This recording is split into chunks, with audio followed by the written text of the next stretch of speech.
Huh? Coffee? Okay.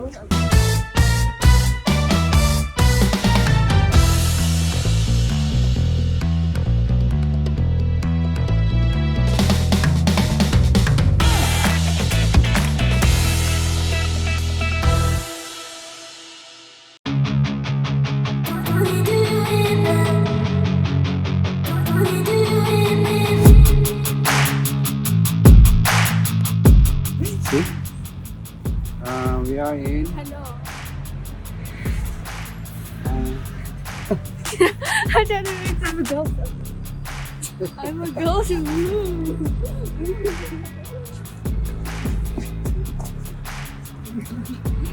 Kabelis ka?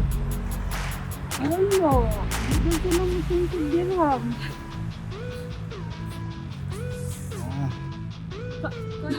Dollars ra.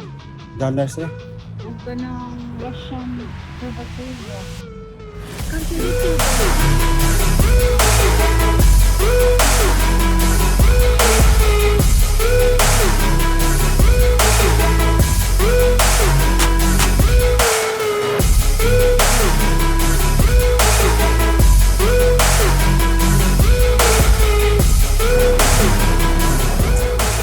Guys, we are here in pwede ano, it's okay not to wear a mask here.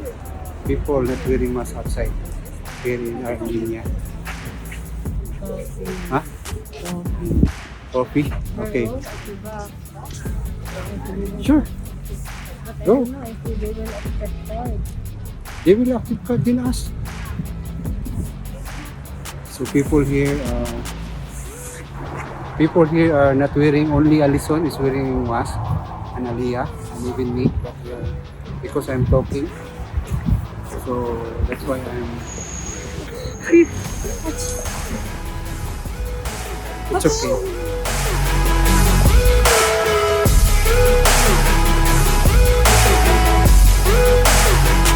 Yan. Tara dia.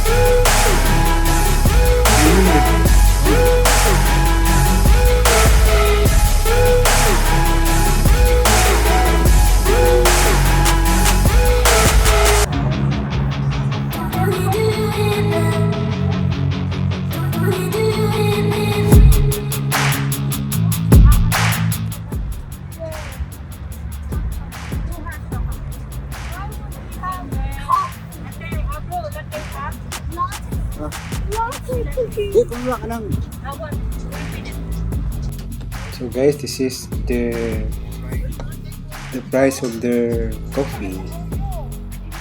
So bestseller, sweet, in espresso base, for example, cappuccino aroma, 900 gram. So it's about $2 US. Then like rough coffee bestseller, what is flat white milk chocolate, bestseller is $3.50, so around $1 US. Guys, this is Yuriban.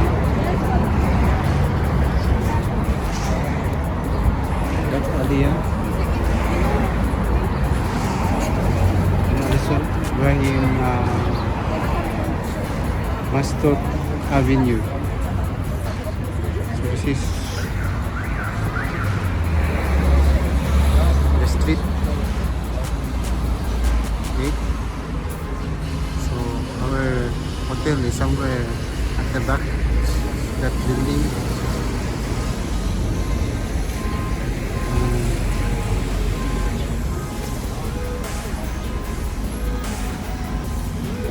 Just passing by to just pass by for a coffee. But it's, even though that it's 12 midday at the moment, it's too cold. So we need hot drinks. So kids need hot chocolate. What you have? I swear. Aliyah, what you have? Hot chocolate. Hot chocolate? Why you want hot? Because it's cold. And Mine is salted. all is salted actually. Matcha latte. It's actually Let's go. this side, not the side. Oh, look at her. She ordered salted Masta coffee and look at her face. She didn't like it, so she gave it to me.